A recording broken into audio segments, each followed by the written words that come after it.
الرجيم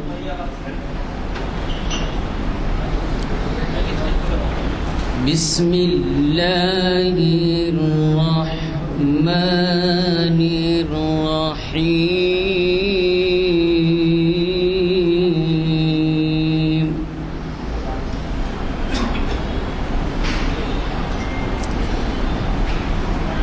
وَلَقَدْ خَلَقْنَا الْإِنسَانَ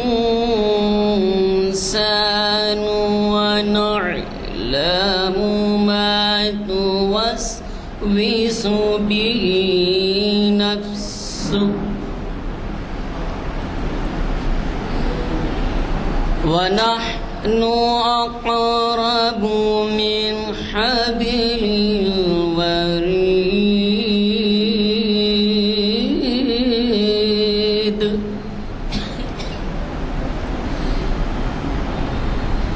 إذ يتلقى المتلقيان عن اليمين وعن الشمال قعيد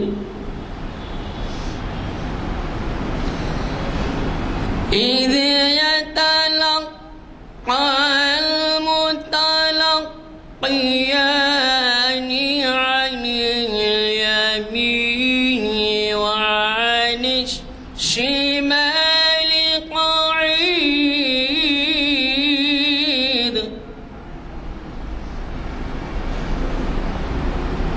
ما يلفظ من قول إلا لديه رقيب عتيد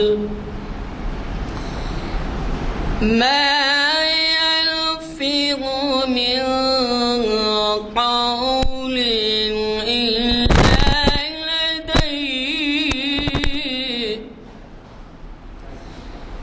إلا لديه رقيب عتيد صدق الله العظيم.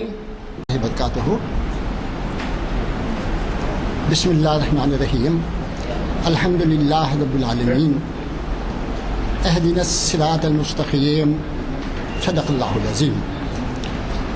ہم لوگ ہر نماز میں ہر رکعت میں سورہ فاتحہ کی تلاوت کرتے ہیں. سورہ فاتحہ کی تلاوت کے ساتھ یہ نہایت ہی ضروری ہے کہ اس کے الفاظ، اس کے مفہوم اور اس کی دعوت کو ہم اچھی طریقے سے سمجھیں اور اس کے اوپر عمل کریں. اب میں نے صرف ایک ٹکڑا لیا ہے، اہدنا الصراط المستقیم. دعا مانگتے ہیں کہ اے اللہ تو ہمیں صراط مستقیم پر چلا، سیدھے راستے پر چلا. اب وہ سیدھا راستہ ہم کو کیسے معلوم ہو؟ قرآن کی تعلیمات ہر جگہ ہر لمحہ ہم کو ہدایت کرتی ہے کہ یہ سیدھا راستہ ہے. اور یہ سیدھا راستے پر چلنے والے لوگ کون تھے؟ انبیاء علیہ السلام، شہداء، صالحین اور جو ہے ایک صالحین وغیرہ جو ہیں. تب یہ صلحاء و صالحین کے کیا طریقہ کار ہیں، کس طریقے سے وہ اپنی زندگی بسر کیے اور ان کے جو ہے عملی کیا کارنامے ہیں، ان کے اوپر غور کرنا چاہیے اور اس کے اوپر عمل پیرا ہونی چاہیے. یقیناً اللہ کا فضل، اللہ کی رحمتیں ہم سب پر نچھاور ہوں گی، اس کا وعدہ ہم سب پر پورا ہوگا. انشاءاللہ کوشش کریں اپنے نوجوانوں کے اس بات کی ترغیب دیں کہ وہ صراط مستقیم پر چلیں اور جو ہے اپنی زندگیوں کو اسلام کی روشنی سے معمور کریں. آج کا 960واں تاریخ اسلام کا لیکچر ہے اور اس کا عنوان ہے بعثت انبیاء. اللہ تعالیٰ نے انبیاء کو کیوں بھیجا، تفصیلات آپ کو جو ہے ابھی معلوم ہوگی. اور یہ ہمارے ڈاکٹر اقبال احمد انجینئر صاحب سیاسی شعور بھی رکھتے ہیں، جو ہم کو مخاطب کرنے والے ہیں، عالمی شہرت یافتہ ہیں، حیدرآباد کی جانی پہچانی مشہور شخصیت ہیں، اخبارات میں خصوص کر ہر اتوار کو منصف میں آپ کے بڑے بڑے لیکچرز جو ہے آتے رہتے ہیں اور ہر جگہ آپ کو مخاطبت کی دعوت دی جاتی ہے. آپ کا جذبہ، آپ کا جو ہے پیغام جو مسلمانوں کے لیے ہے وہ بڑا ہی ہمدردانہ اور غور و فکر کرنے کی طرف دعوت دیتا ہے. آج 25 جون ہے اور ہم مسجد عالیہ کے کانفرنس ہال میں مخاطب کر رہے ہیں اس مجلس کو، مسجد عالیہ گند فاؤنڈری.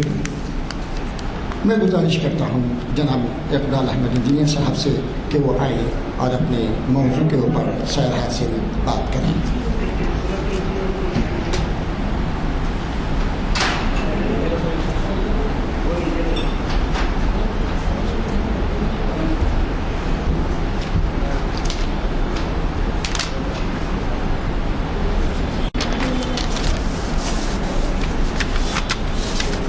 رسول الکریم ربی اشرح لی صدری ویسر لی امری واحلل عقدۃ من لسانی یفقہوا قولی. ابھی تعارف کرائے محترم اور سامعین کرام، اس عنوان کو منتخب کرنے میں دراصل آج کے حالات پیش نظر رہے اور انبیاء خاص کر خاتم النبیین کے متعلق جو گستاخی ہوئی، ناموس رسالت کے شان میں گستاخی، کچھ تو لا علمی کی بنیاد پر ہوتی ہے، کچھ تو دشمنی کی بنیاد پر ہوتی ہے. اس لیے ایک عام عنوان بعثت نبی انبیاء اس لیے چنا گیا تاکہ دنیا کو معلوم ہو یا ہم کو بھی معلوم ہو کہ اس دنیا میں کیا انبیاء کی ضرورت تھی یا نہیں تھی. کیا انسان کی جو عقل اور اس کا اختیار، اس کا فیصلہ اس قابل ہے کہ انسانوں کے درمیان امن قائم ہو اور مقصد پیدائش کیا ہے وہ انہیں معلوم ہو. کیا اللہ نے ان کو اتنی عقل دی ہے یا سمجھ دی ہے؟ اور اس بنیاد پر دنیا میں جو 2 گروہ تقسیم ہیں، ایک وہ انسانی علوم کے نام سے جو علم اللہ نے دیا ہے، جسے آج کی زبان میں سائنس کہا جاتا ہے، اس سائنس کی بنیاد پر یہ گروہ ایسا بھی سامنے آ گیا ہے جو طاقتور ہو گیا ہے، جو کہتا ہے کہ دنیا میں نہ تو خدا ہے نہ کوئی دوسری ایسی قدرت والی چیز ہے، ایک پروسیس ہے، چل رہا ہے. انسان پیدا ہوتا ہے، مرتا ہے، پھر اس کے بعد انسان پیدا ہوتا ہے، مرتا ہے، سلسلہ چل رہا ہے اور یہ چلتا رہے گا. یعنی خدا کے وجود کا انکار کرنا، یہ گروہ وہ سامنے ہے. اس گروہ کے سامنے آپ بعثت رسول یا رسول کی ضرورت کا مقصد بتانے کی کوشش کرے تو اس کو کوئی فائدہ نہیں ہوگا، کیونکہ وہ مانتا ہی نہیں خدا کو. تب رسول کو کہاں مانے گا؟ مگر یہ گروہ دنیا کی آبادی کا بہت تھوڑا سا حصہ ہے، مگر وہ کنٹرول میں، اقتدار میں، سائنسی دنیا میں. مگر دنیا کی آبادی کا جو کثیر حصہ ہے وہ کسی نہ کسی مذہب، عقیدے، رسم و رواج سے جڑا ہوا ہے. کسی نہ کسی شکل میں اس کے پاس خدا کا تصور ہے. الوہی مذاہب میں لے لیں آپ تو اس میں یہ خدا کا تصور ہے. مذہبی کی دوسرے مذاہب کی کتابوں میں آپ لے لیں وہاں بھی یہ خدا کا تصور ہے. مگر خدا کی ذات میں، صفات میں، اختیارات میں اور احکامات میں شریک کرنا اور خدا کو مکمل با اختیار سمجھنا، اس میں اختلاف ہے. ان مذاہب میں آج جو جھگڑا ہے وہ اس بات پر نہیں ہے کہ خدا ہے یا نہیں، اس بات پر نہیں ہے. اس بات پر ہے کہ ہمارا جو خدا ہے وہ سچا خدا ہے، تمہارا جو خدا ہے وہ جھوٹا خدا ہے. ہر معاملے میں ہمارے پاس ایک خدا موجود ہے جو طاقتور ہے، اس معاملے کو اچھی طرح دیکھتا ہے اور اس میں کوئی مداخلت کر نہیں سکتا.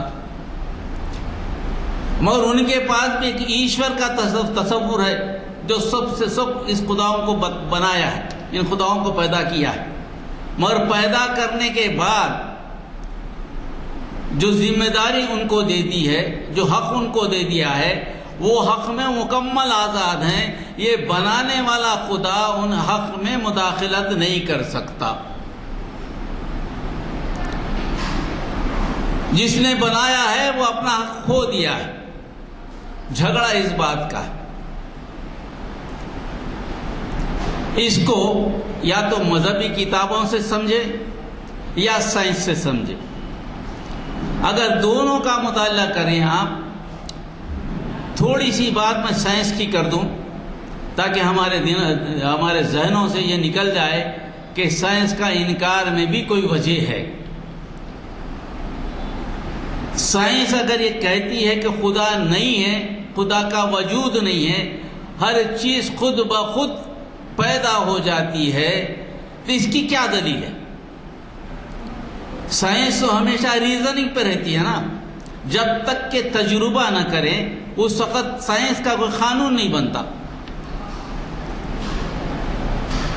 اور آنکھوں سے دیکھنے کے بعد اس پر یقین کرتی ہے، جو آنکھوں کو نظر نہیں آیا اس پہ یقین نہیں کرتی.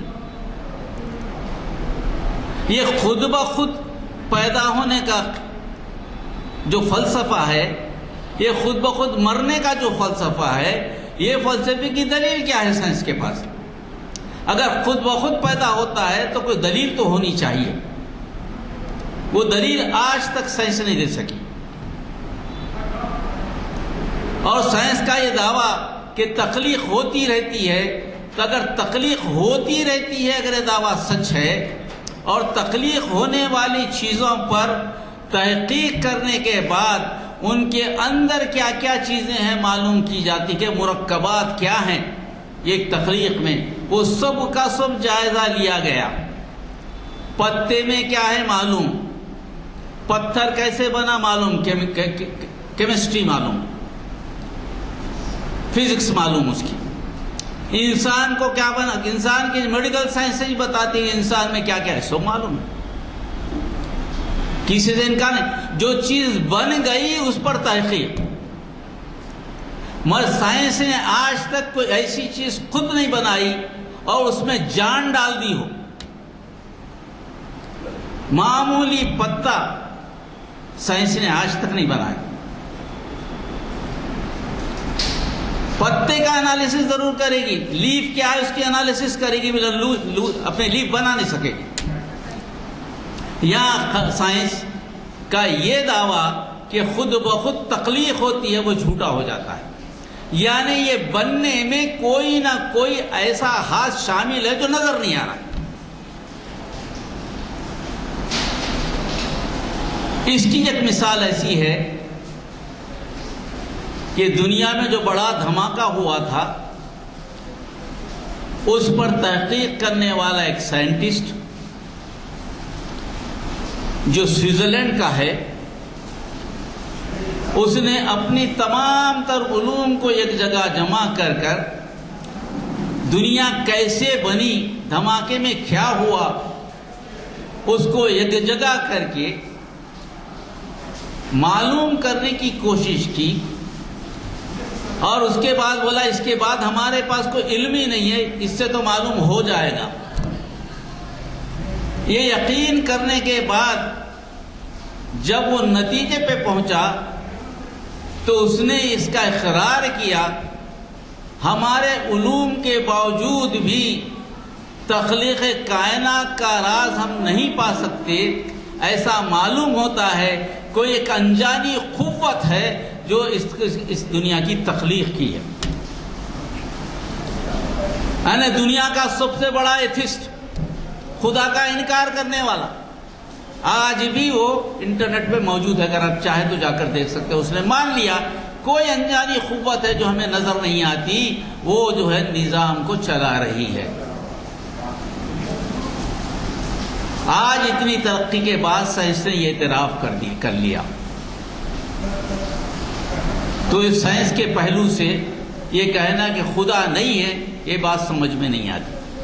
خیر سائنس کے بھی اصول ہیں، قوانین بنتے ہیں، اس میں کچھ مفروضے ہیں، اور قانون بنانے والے، اصول بنانے والا تو ایک سائنٹسٹ ہے نا، بغیر سائنٹسٹ کے سائنس کیسے وجود میں آتی ہے؟ بغیر سائنٹسٹ کے جب سائنس نہیں بن سکتی اور کوئی نظام نہیں بن سکتا تو بغیر بنانے والے کے دنیا کیسے بن گئی؟ دنیا کیسے بن گئی؟ تو اس کا مطلب یہ ہوا بالآخر آہستہ آہستہ انسان ترقی کرتے کرتے اس نتیجے پہ پہنچ رہا ہے کہ اللہ کا وجود ہے، اللہ کے وجود کا انکار نہیں کیا جا سکتا، اور اس نتیجے پہ پہنچ رہا ہے کہ یہ کئی خداؤں کا مجموعہ نہیں ہے۔ اہم بات بتا رہا ہوں میں آپ کو سائنس کی، کئی خداؤں کا مجموعہ نہیں ہے جو یہ کام کر رہا ہے، وہ یہ بتا رہا ہے کہ یہ ایک ہی ہو سکتا ہے جو کر سکتا ہے، اگر کئی خدا ہوں گے تو آپس میں لڑائی ہوگی، نظام ختم ہو جائے گا۔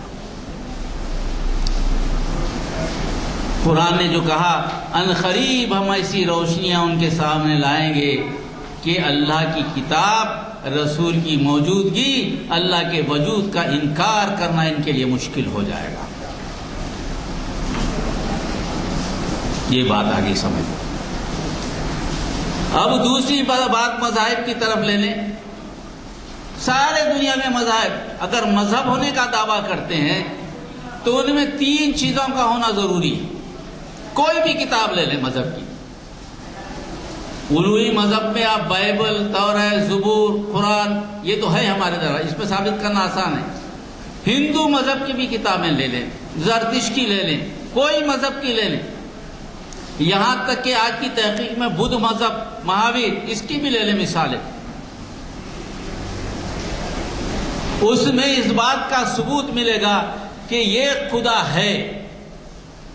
یعنی توحید کو کسی بھی مذہبی کتابوں سے نکالنے کی عقل انسان کو اللہ نے دی ہی نہیں۔ انسان کو جو عقل دی ہے اس میں توحید کسی نہ کسی عنصر میں شامل ہے، اس کے بغیر مذہب بنتا ہی نہیں۔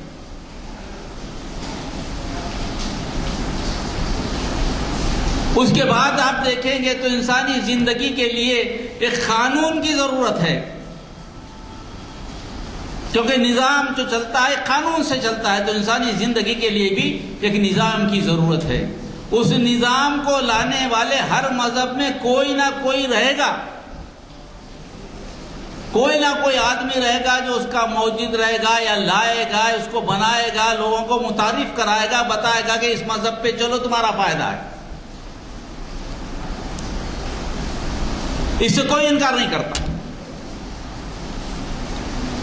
تیسری چیز یہ کہ مذہبی قوانین بھی ہوں گے، کتاب ہوگی، کتاب کی شکل میں کوئی چیز موجود ہوگی، بغیر اس کے قانون نہیں بن سکتا۔ اس میں شر بھی ہوگا، خیر بھی ہوگا، اس میں اچھائی بھی ہوگی، برائی بھی ہوگی، اس میں اچھائی کے لیے انعام ہوگا تو برائی کے لیے سزائیں بھی ہوں گی۔ کوئی کتاب ایسی نہیں۔ یہ بات طے پا چکی، ہر مذہب میں ایک خدا کا تصور ہے، کتاب کا لانے والا بھی ہے، کتاب میں کیا لکھا ہے یہ بھی ہے، اب لانے والے کی تصدیق ہونی چاہیے. کتاب ہے مذاہب میں لانے والے کی تصدیق نہیں ہے، مگر لانے والا ہے، کون ہے نہیں معلوم. تو اس کا مطلب یہ ہوا کہ انسان کو جو دنیا میں بھیجا گیا ہے اس کو باضابطہ طور پر ہدایت کے لیے اللہ تعالی کی طرف سے، خدا کی طرف سے، ایشور کی طرف سے، گاڈ کی طرف سے اس کی رہنمائی کے لیے بھی کسی کو بھیجا گیا اور اس کے ساتھ ایک کتاب بھی بھیجی گئی. اب اس کی تصدیق ہمارے پاس کیسے ہوتی ہے؟ کیونکہ ہماری کتاب آخری کتاب ہے.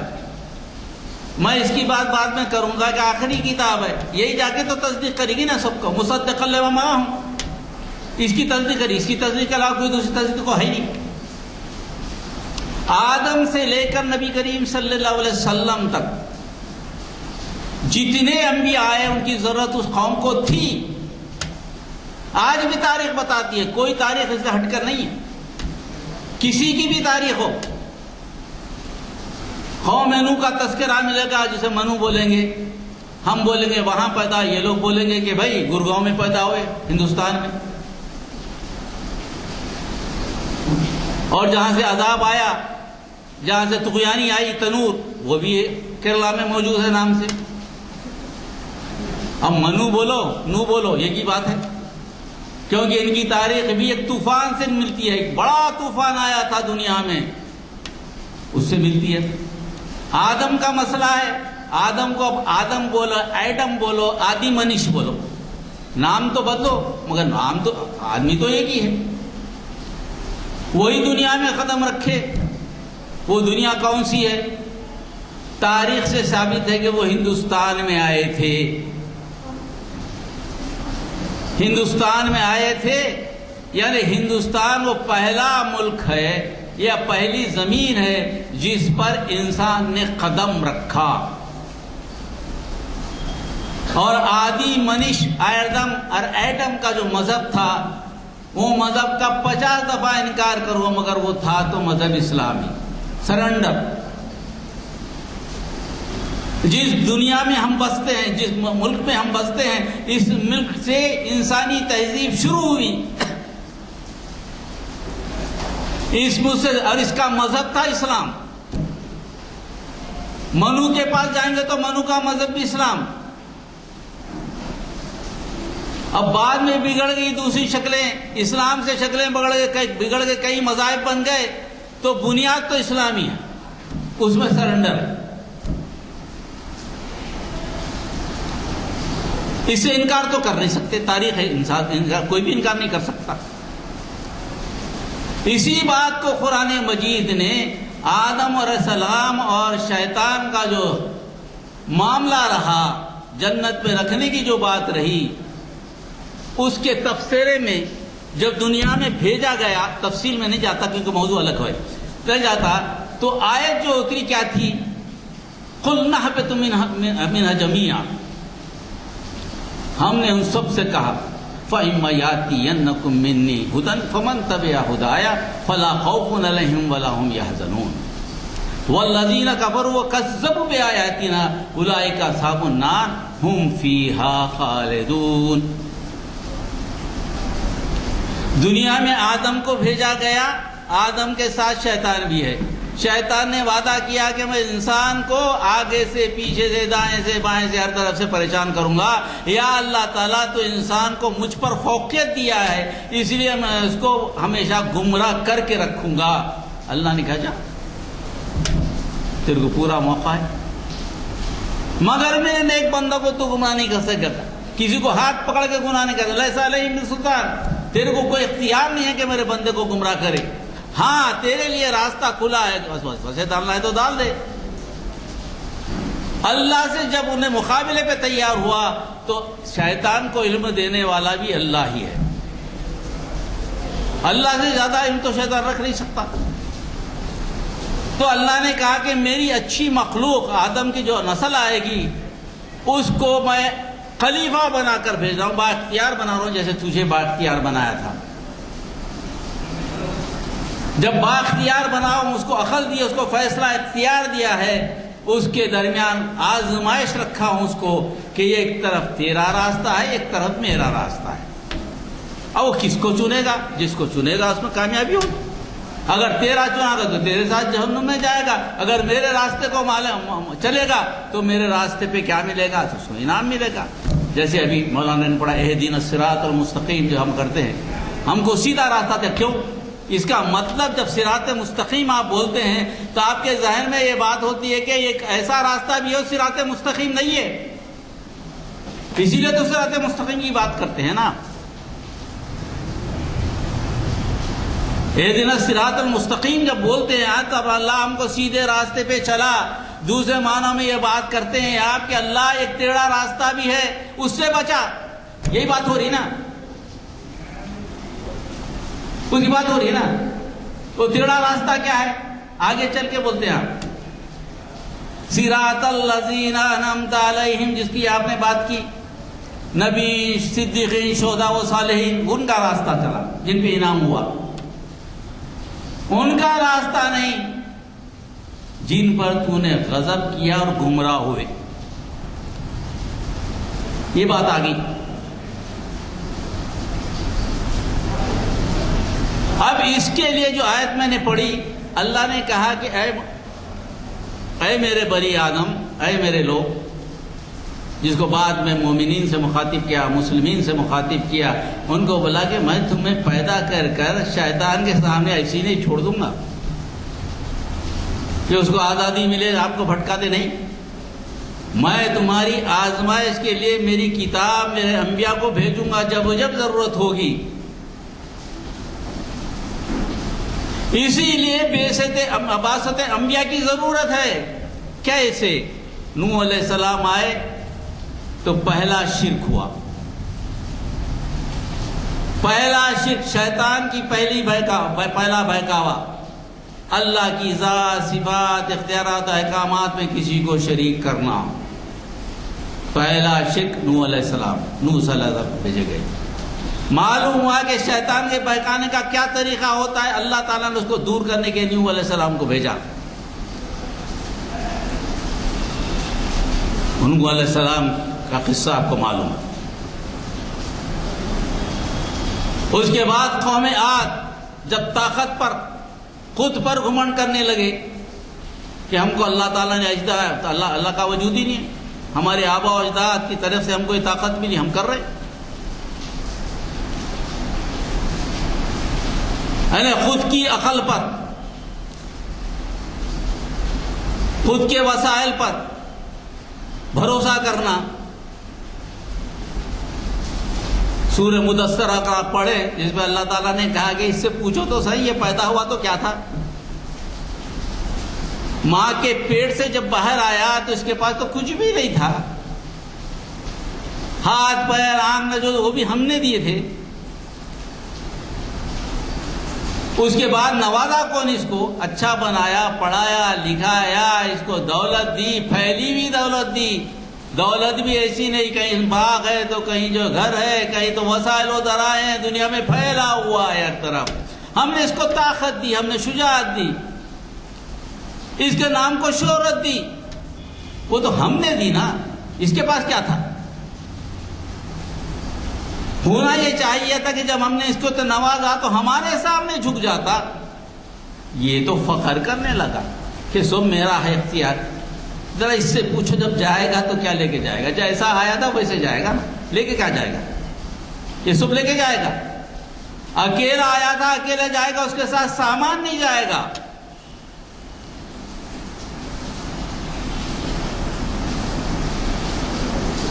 اگر یہ جو بگاڑ کی کیفیت ہے، جب بگاڑ آیا تو وہاں پر انبیاء کو بھیجا گیا۔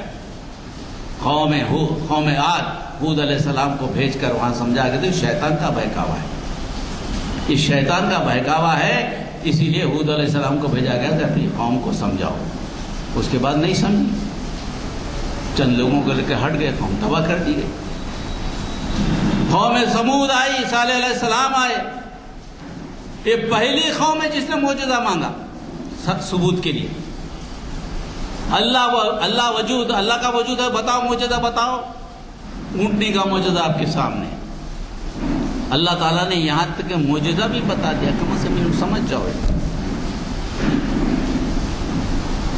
وہاں نبی کی ضرورت تھی.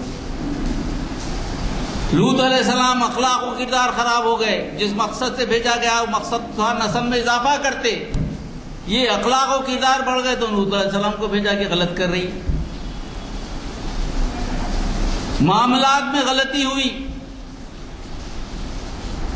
ناپ تول میں غلطی ہوئی، یعنی معاملات، وعدے جو تھے وعدوں کی تکمیل نہیں کی گئی.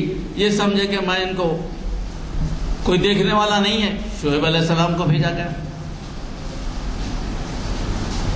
جیسے جیسے شیطان انسان کو بہکاتا گیا ہر معاملے میں، اللہ تعالیٰ نے نبی کو بھیجا، ان کو درست کر کے اہدنا الصراط المستقیم پہ لائے.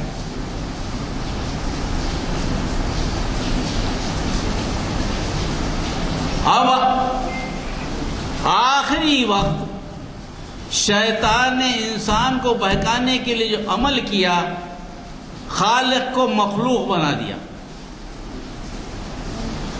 اللہ کے بیٹے بنا دیا، بیٹیاں بنا دیا. وہ حضرت یہودی اور عیسائی وہاں بھی نبی کو بھیج کر اس بات کو غلط ثابت کر. قالوا اتخذ اللہ ولدا سبحانہ بل لہ ما فی السماوات والارض کل لہ قانتون. اللہ اس سے پاک ہے، ساری دنیا کی مخلوق تو اس کو سجدہ کرتی ہے. یہ بات ہو گئی. اب جب شیطان کا بہکانا ختم ہو گیا، دنیا کی ترقی کے منازل بھی طے ہو گئے، ہر چیز جو بنتی ہے وہ تباہ ہوتی ہے. ہر مخلوق تو تباہ ہونے کے لیے پیدا کی جاتی ہے. تو دنیا بھی جو بنائی گئی تھی، دنیا کی تباہی کا وقت جب آیا، جب تکمیل پہنچ گئی، اس وقت خاتم النبیین آئے، آخری نبی. اب اس کے بعد دنیا کا آخری زمانہ ہے. یہ وارننگ ہے. اب اس قوم میں جو اصلاح کرنے والے لوگ ہیں، جو تربیت دینے والے ہیں، اللہ کے احکامات دینے والے لوگ ہیں، جو اللہ کیا چاہتا ہے وہ بتانے والے لوگ ہیں. اللہ کو پہچاننے کے لیے تو ذرائع موجود ہے، مگر اللہ کیا چاہتا ہے تم سے، اس کے لیے نبی کی ضرورت ہے. اس کے بغیر آپ کو معلوم ہی نہیں ہوتا کہ اللہ کیا چاہتا ہے. تو آخر نبی کریم صلی اللہ علیہ وسلم جب آئے تو ساری دنیا کے لیے آئے. اگر آج دنیا میں نبی کریم صلی اللہ علیہ وسلم کی شان میں گستاخی ہوتی ہے، ناموس رسالت پہ حرف آتا ہے، یہ سمجھ لیجئے کہ دنیا نے یہ ظاہر کر دیا کہ ہم جو ہے سمجھنے والے نہیں ہیں. دنیا کی تباہی کے آثار قریب سے قریب آتے ہیں. وہ قومیں جو نبی کی شان میں گستاخی کرتی ہے، اللہ اس کو دنیا میں بھی بدلہ دیتا ہے، آخرت میں تو بدلہ ہے ہی. آج ہندوستان میں جو کچھ ہوا اس سے ہم کو تکلیف ہے. اس بات کی تکلیف ہے ہندوستان میں پھر بھی نبی کریم صلی اللہ علیہ وسلم کے تعلق سے کچھ بولنے کے لیے یہ گایا تھا سوامی شردانند، جس کا حشر ہوا وہ تو دنیا جانتی ہے. اس کے بعد آج کے مرحلے میں جو نبی کے شہر میں گستاخی ہوئی ہے، اس سے تو یہ جماعت، یہ لوگ نے ثابت کر دیا کہ یہ سمجھنے والے نہیں ہیں. ان کے لیے قرآن نے صاف کیا ہے. قرآن کی آیت ہے، میں ابھی پڑھ رہا ہوں اس کو، ان الذین یؤذون اللہ ورسولہ لعنہم اللہ فی الدنیا والآخرہ وأعد لهم عذابا مہینا. قرآن نے صاف صاف کہہ دیا، اللہ اور اللہ کے رسول کو جو لوگ اذیت دیتے ہیں،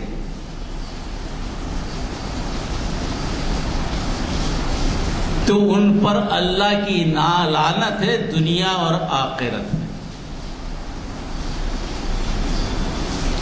اور اللہ نے ان سے وعدہ کر رکھا ہے کہ ایک دردناک عذاب سے ان کو دوچار کرے گا. اللہ کا وعدہ، اس سے بڑا تو کوئی وعدہ ہو نہیں سکتا. اللہ کو اذیت کوئی دے سکتا ہے؟ مگر رسول سے محبت کا تقاضا یہ ہے نبی کریم اللہ کا.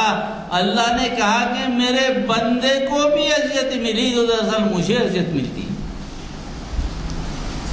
یعنی اللہ کے احکام کی خلاف ورزی. جبکہ ہر نبی سے ان کی کتابوں میں جو لوگ ہیں، کوئی قبیلہ ایسا نہیں ہے جس میں نبی نہیں بھیجا گیا، کوئی مذہبی کتاب ایسی نہیں ہے جس میں انبیاء نہیں آئے. ہر نبی سے قرآن مجید میں وعدہ لیا گیا اللہ کا. اللہ نے کہا کہ ہر نبی سے وعدہ لیا، اقرار کیا گیا ہے کہ اپنے زمانے میں اگر کوئی دوسرا نبی ان کے پاس آئے، ان کی ذمہ داری ہے کہ اس نبی جو ان کی کتابوں کی تصدیق کرتا ہے، ان کے پیغام کی تصدیق کرتا ہے، تو ان کی ذمہ داری یہ ہے کہ اس کی تصدیق کرے، اس پر ایمان لائے اور اس کی مدد کرے.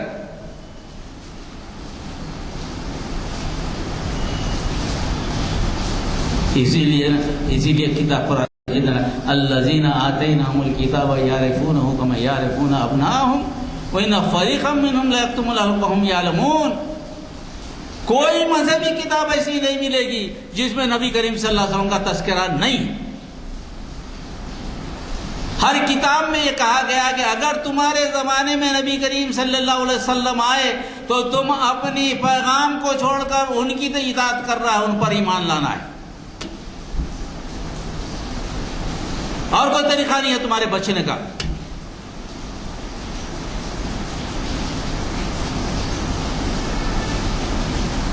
حضرت عمر کو تورات پڑھ رہے تھے. نبی کریم صلی اللہ علیہ وسلم غصہ آ گیا. آپ نے کہا اگر موسیٰ بھی اس زمانے میں آتے تو میری اتباع کرتے.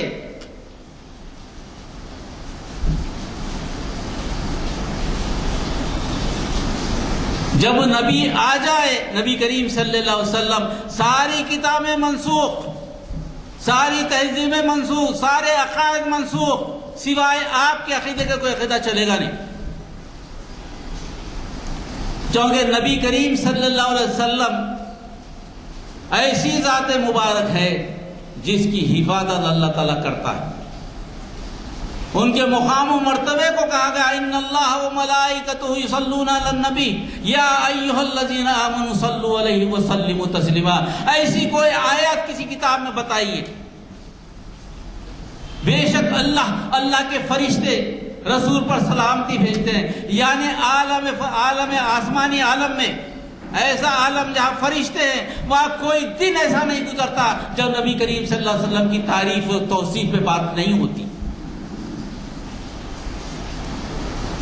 یہ عالم سفلی جو تباہ ہونے والی ہے، ان لوگوں میں مومنون کو حکم دیا جب بھی میرا نبی کا نام آئے اس پہ درود و سلام بھیجو. یعنی آسمانی عالم ہو یا زمینی عالم ہو، دونوں طرف نبی کی ذات پر درود بھیجنا لازم ہے. یہ محبت ہے اللہ تعالیٰ کی نبی کریم صلی اللہ علیہ وسلم کے تعلق سے. جب ان کی عزت و تکریم، عزت و توقیر نہ کی جاتی ہو تو اللہ تعالیٰ نے وَأَعَدَّ لَهُمْ عَذَابٌ مُهِينٌ، ہم نے ان سے وعدہ کیا دردناک عذاب کا. وہ قومیں بچ نہیں سکتی. دنیا کی زندگی میں، دنیا کی آج کی تاریخ میں بھی اٹھا کر دیکھیے، جن لوگوں نے نبی کریم صلی اللہ علیہ وسلم کی شان میں گستاخی کی ان کا کیا حشر ہوا. ڈینمارک کا آدمی تو جل کے مر گیا، اس کو تو پتہ ہی نہیں چلا، پہچان ہی نہیں سکے اس کو. ایسی عبرتناک موتیں ہیں دنیا میں.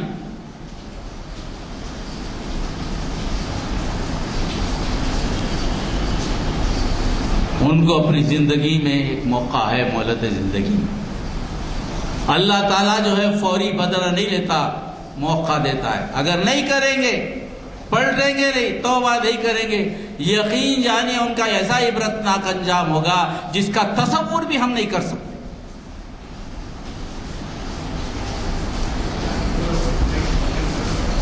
کیونکہ جب سمجھنے کے لیے اور کامیابی کے لیے جو نظام آپ کے سامنے بھیجا گیا اس سے ہی وہ آنکھیں موند دیں، اس کو ماننے سے انکار کریں، پھر کون سا طریقہ ہے جس سے تم ہدایت پاؤ گے؟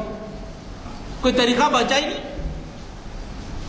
جب اس راستے پہ چل پڑے ہو جس میں کہ غضب آنا ہے، جس گمراہی کی انتہا ہے، اس کے بعد کوئی توقع ہی نہیں کہ تم پلٹ سکتے ہو، تو تم پر لعنت کے علاوہ کوئی چیز ہو نہیں سکتی۔ لعنت کا لفظ آ گیا، رحمت غائب ہو گئی۔ اتنا سخت بیان دیا گیا ہے۔ تو اس کا مطلب یہ ہے جن لوگوں نے ایسا کہا ہے ان کا انجام قریب ہے۔ آپ اپنے آپ کو رسول سے محبت کے تو تقاضے ہوں تو نہیں بتانا ہے۔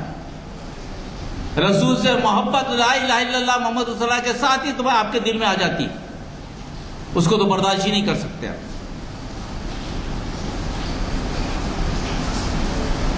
تو انبیاء جو آتے ہیں وہ دراصل اس زمانے کے لوگوں کو ہدایت دینے کے لیے آتے ہیں،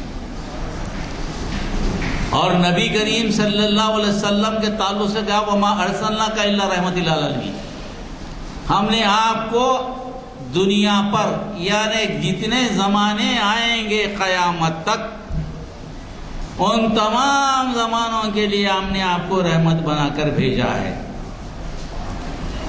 بھیجنے کا مقصد ہی اگر یہ ہے تو اس آیت میں ہمارے لیے ایک نبی خوشخبری بھی شامل ہے۔ وہ کیا؟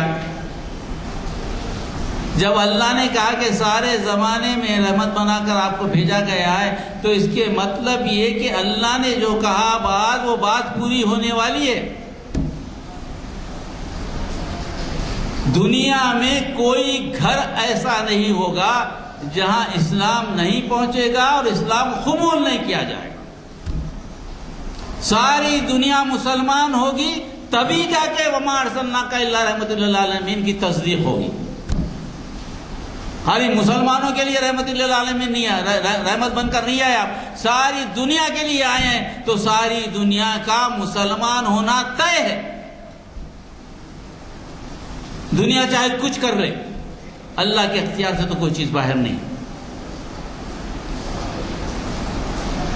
اب رہا یہ سوال کہ مسلمانوں پہ اتنا ظلم ہوتا ہے، مسلمان برداشت کرتے چلے جاتے ہیں،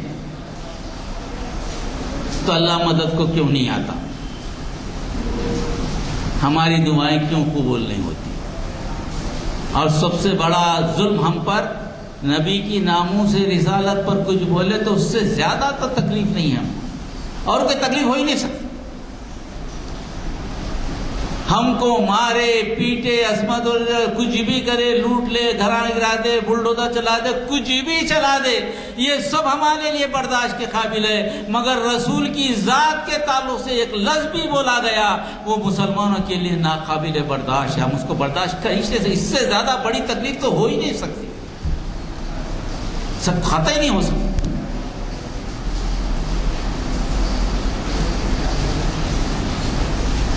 مگر اللہ تعالیٰ اس تکلیف سے گزارتا ہوا اپنا، اس کے پاس ایک متعین وقت ہے، ہر چیز کے لیے وقت ہے۔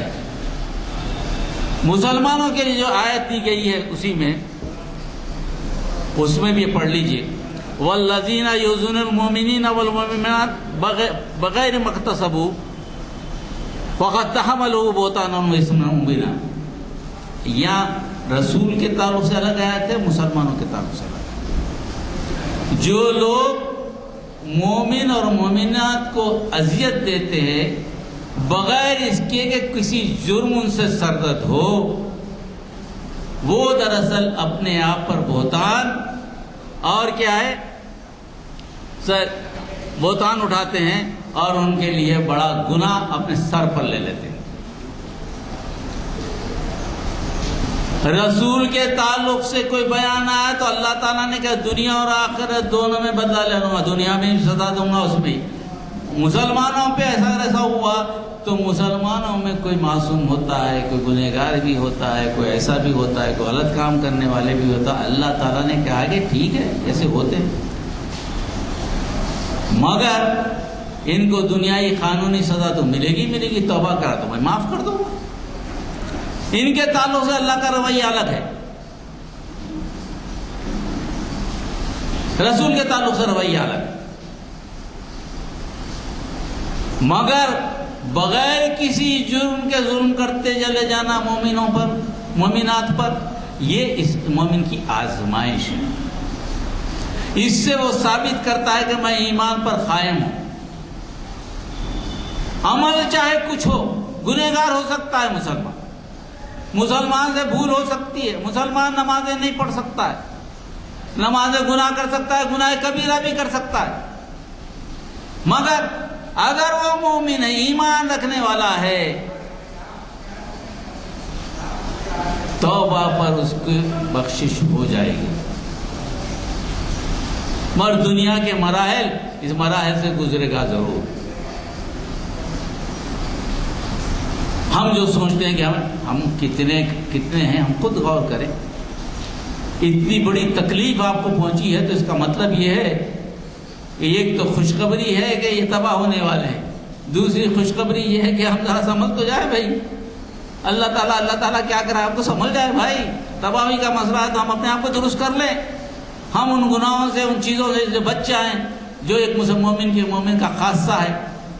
آپ نے دیکھا ہوگا گجرات کے فسادات میں ایک تصویر آئی تھی، ہاتھ ایسا جوڑ کر رو رہا تھا آدمی، بڑی مشہور ہوئی. کیا تھا عمل اس کا خدا کو معلوم، مگر جان تو شہادت کی تھی، ایمان سے ہٹا نہیں. کبھی وہ نعرہ نہیں لگایا جو نعرہ لگانے کے لیے کہتے، جل گیا، آگ میں پھینکا گیا، مگر نعرہ نہیں لگایا.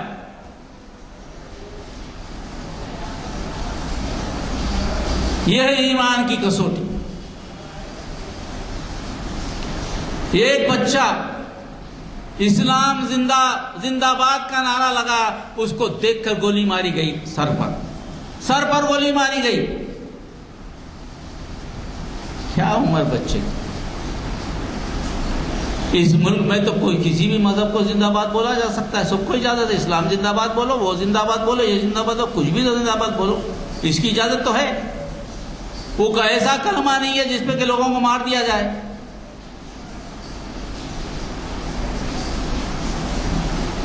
مار دیا گیا. اس کی ماں کا جواب مولانا خالد سیف اللہ نے بھی اپنی کتاب میں ہوا، اس میں جمعے کے مضمون میں لکھے تھے. اس کی ماں کا جواب کیا تھا؟ میرا بچہ شہید ہوا، اللہ کا شکر ہے کہ اسلام زندہ باد کے نعرے پہ شہید ہوا، ماں بولی. اور کوئی پڑھی لکھی نہیں ہے زیادہ، کوئی جانتی نہیں زیادہ.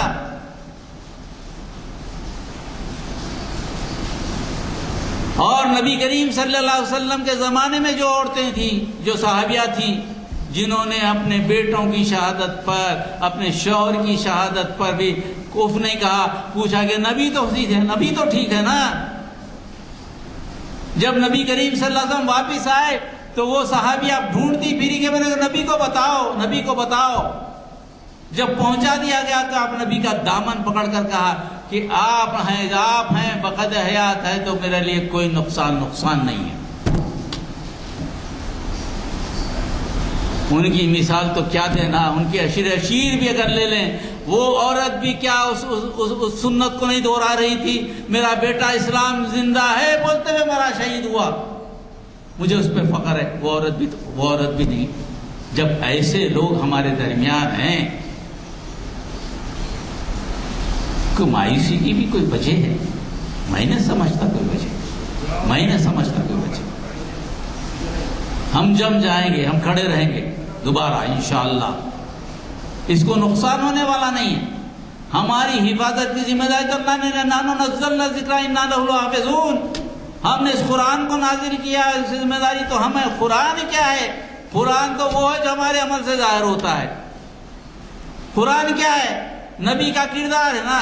نبی کا کردار ہے تو امت کا کردار بھی تو قرآن ہے. قرآن کو نبی کریم صلی اللہ علیہ وسلم نے کردار سے محفوظ کیا. ہم جتنا بھی قرآن کو محفوظ کرتے ہیں اپنے کردار سے محفوظ کرتے ہیں. جتنا کچھ بھی ہو، کچھ بھی ہوں گا، 1% ہوں گا، 2% ہوں گا یا نہیں بھی ہوں گا، تو قرآن پہ ایمان رکھتے ہوئے کو پورا کرتے ہیں اس کو. یہ ذمہ داری ہے، ہم مایوس نہیں. اور رسول اکرم صلی اللہ علیہ وسلم سے نسبت ہمارے لیے کامیابی کی ضمانت ہے. اور ہمیں جو کام کرنا ہے وہ یہ کہ اپنے مستقل مزاجی سے قائم رہیں. جیسے کہ دوسرے سورہ مدثر میں فرمایا گیا، نبی کریم صاحب اٹھو، ڈراؤ ان کو، بھول جاؤ یہ کیا کہتے ہیں، یہ آپ کی مخالف کرتے رہیں. پورا قریش مخالف ہو جائے، نبی قم فانظر، اٹھو اور ڈراؤ. اللہ کافی ہے، جس کا اللہ ناصر ہو وہ کبھی اقلیت میں نہیں ہوتا. ہمیشہ اسلام کم تعداد میں ہی فتح یاب ہوا ہے جبکہ ایمان ساتھ ہو. ہر مسلمان اگر یہ سن لے میرے پاس جتنا بھی ایمان ہے اللہ کا دیا ہے اس کی حفاظت کرے، میرے سے جتنی صلاحیت ہو سکتی ہے اس سے جو میں بروکار لا کر لوگوں تک دین پہنچاؤں گا، خود بھی عمل کروں گا، لوگوں تک بولوں گا، ڈروں گا نہیں. قرآن کی بات کو بانگے دہل بولوں گا، مصلحتوں میں نہیں بولوں گا، حکمت سے بولوں گا، مروب ہو کے بات نہیں کروں گا. اللہ ایک ہے، بس اللہ ایک ہے، رسول ایک ہے، اللہ رسول ایک ہے، قرآن ایک ہے، قرآن ایک ہے، ساری انسانیت ایک ہے، سب آدم کی اولاد ہے. اس میں کوئی کمپرومائز نہیں ہوگا. جہاں ڈر گئے، خوف آ گیا دنیا کا، وہاں اللہ کا خوف نہیں آ سکتا، اللہ نہیں بچاتا. یاسمک من الناس کا اللہ تعالیٰ نے، جو میرا پیغام لے کر پہنچے گا لوگوں تک، میں اس کی حفاظت کروں گا، میں اس کی عصمت کی حفاظت کروں گا. جو بات سچ ہے، نبی کا مقام کیا ہے، قرآن کیا ہے، اسلام کیا ہے. یہ کوئی مذہب جو ہے نیا مذہب نہیں آیا ہندوستان میں، یہ مذہب تو آدم کا لایا ہوا ہے جس کو تم آدی منیش کہتے ہو. پہلا مذہب جو آیا اسلام ہے، اسلام باہر سے آیا ہوا مذہب نہیں ہے. جتنے مذاہب وہ اسلام کی شکل کے، اسلام سے نکلے ہوئے، اسلام کی بگڑی ہوئی شکلیں. ایک ہی مذہب دنیا میں آیا اور وہ ہے اسلام. اس کو بولنے کے لیے حکمت چاہیے، اس میں بولنے کے لیے حوصلہ چاہیے، اس کو بولنے کے لیے جرأت چاہیے. یہ جرأت آپ کو پیدا کرنی پڑے گی، آج نہیں تو کل، آج نہیں تو آپ کے بچے کو کرنی پڑے گی، بچے تو بچے کے بچوں کو کرنی پڑے گی. جب یہ پیغام لے کر میدان میں آئیں گے، وہ قریش کا وہ ماحول ملے گا جو نبی کریم صلی اللہ علیہ وسلم کو مکے میں ملا، اسی میں فتح ہو. اور اللہ تعالیٰ فیصلہ کر چکا ہے. اسی لیے ایک جماعت سے، ایک عورت سے اللہ تعالیٰ نے رسول اکرم صلی اللہ علیہ وسلم کی جان میں گستاخی کرنے کی جرأت اس کو دی، جس کے بعد اللہ تعالیٰ کا فیصلہ نافذ ہونے کا وقت آ گیا. آپ منتخب کر لیں اپنے آپ کو. انشاءاللہ اس ملک میں ٹھنڈی ہوائیں ضرور چلیں گی اور یہ اپنی ذمہ داری ہے چلانے کی. نبی کریم صلی اللہ علیہ وسلم کے امتی ہونے کے ناطے یہ ہمارے فرائض میں سے ہے کہ دعوت دین کا کام ہر مسلمانوں میں فرض ہے، چاہے جس حیثیت میں ہوتا بات پہنچائی جائے. کیونکہ ہر نبی کی امت کو یہ ذمہ داری نہیں دی گئی سوائے نبی کریم صلی اللہ علیہ وسلم کے. کیونکہ امتوں میں بھی یہ امت اکیلی ہے، واحد ہے، کوئی دوسری امت اس کے برابر ہو ہی نہیں سکتی. اللہ واحد، نبی واحد، نبی کریم صلی اللہ علیہ وسلم واحد، یہ امت نبی واحد، قرآن واحد، اور اس کے سامنے انسانیت واحد. یہ توحید کا درس ہمیں پہنچانا پڑے گا. یہ بنیادی باتیں تھیں. میں نے زمانے کے اعتبار سے، آج کے حالات کے اعتبار سے ہم یہ سمجھ رہے ہیں کہ مشکل و مصائب کے حالات میں میں ہی نہیں سمجھتا. میں اپنے جو کچھ بھی لوگوں سے ملاقات ہوتی ہے، جن سے میں گفتگو کرتا ہوں، جس نتیجے پہ پہنچا ہوں کہ اس ملک میں مسلمانوں کا مستقبل محفوظ ہے، نہ صرف محفوظ ہے بلکہ اس کے پھیلنے کے امکانات بہت زیادہ ہیں۔ حالات اس رخ پر جا رہے ہیں کہ سوائے اسلام کے اس ملک کو کوئی نہیں بچا سکتا۔ یہ گرہ میں باندھ لیجیے، آپ لکھ کر جائیے، آنے والی نسل اس کو یاد کرے گی، ہمارے دادا باپ لکھے تھے ایسا، آج ہم یہ دیکھ رہے ہیں۔ اس پہ اطمینان سے رہیے اور اپنے آپ کو تیار کیجیے۔ وآخر دعوانا الحمدللہ رب العالمین۔ اب دعا کرتا ہوں، اللہ تعالیٰ دعا قبول فرمائے۔ آئی سیدنا وہب لنا من لدنک رحمہ انک انت الوہاب۔ اللہم انا نسألک من خیر ما سألک منہ نبیک محمد صلی اللہ علیہ وسلم، ونعوذ بک من شر ما استعاذک منہ نبیک محمد صلی اللہ علیہ وسلم، وانت المستعان وعلیک البلاغ، لا حول ولا قوة الا باللہ، صلی اللہ تعالی علی خیر خلقہ وآلہ واصحابہ اجمعین، سبحان ربک رب العزت عما یصفون، والسلام علی المرسلین، والحمد للہ رب العالمین۔ السلام علیکم ورحمۃ اللہ وبرکاتہ۔ توقع تھی آپ کا پیغام جو ہے ہم تک پہنچا ہے، جو قرآن کی روشنی میں انبیاء علیہ السلام کی بعثت کا مقصد، قرآن کی روشنی میں تمام مذاہب کی کتابوں میں جو درج ہے وہ ہم کو بآسانی جو ہے حاصل ہوا ہے۔ اب یہ ہماری ذمہ داری ہے کہ ہم اس پیغام کو لیں اور اس پیغام کے ساتھ ہم انبیاء علیہ السلام کے نقش قدم پر چلتے ہوئے اسلام کی جو خصوصیات ہیں اس کے اوپر عمل کریں، اور آپ کے مشورے کے مطابق، آپ کی صلاح کے مطابق ہم اپنی عملی زندگی کو بنائیں اور دنیا کے سامنے اسلام کا صحیح نمونہ پیش کریں۔ اللہ تعالی ہم سب کو اس کی توفیق نصیب عطا فرمائے۔ آئندہ پروگرام کے تعلق سے میں بتا دوں آپ کو کہ آئندہ جو ہے ہماری جو ہے دوسری محفل جو ہوگی وہ جو ہے 26 ذوالقعدہ پیر کے دن ہوگی، جس کا عنوان ہے ناموس رسالت صلی اللہ علیہ وسلم اور ہماری ذمہ داری شریعت اسلامی کی روشنی میں، جس کو مخاطب کرنے والے ہیں ڈاکٹر محمد متین الدین خارجی صاحب۔ شریعت انفارمیشن کی 856ویں یہ مجلس ہوگی۔ اس کے بعد پھر ایک مجلس ہوگی ہماری 28 جون کو 29 جون کو چہارشنبے کے دن اقبال کی شاعری روایت پسندی پروفیسر مجید بیدار صاحب مخاطب فرمائیں گے، اور یہ محفل اقبال شناسی کی 1076ویں لیکچر ہوگا۔ آپ حضرات سے گزارش ہے کہ آپ تعاون فرمائیں، نوجوانوں کو ساتھ لائیں اور خود بھی اپنے دوست احباب کے ساتھ شرکت کریں۔ باقی دعوانا الحمدللہ۔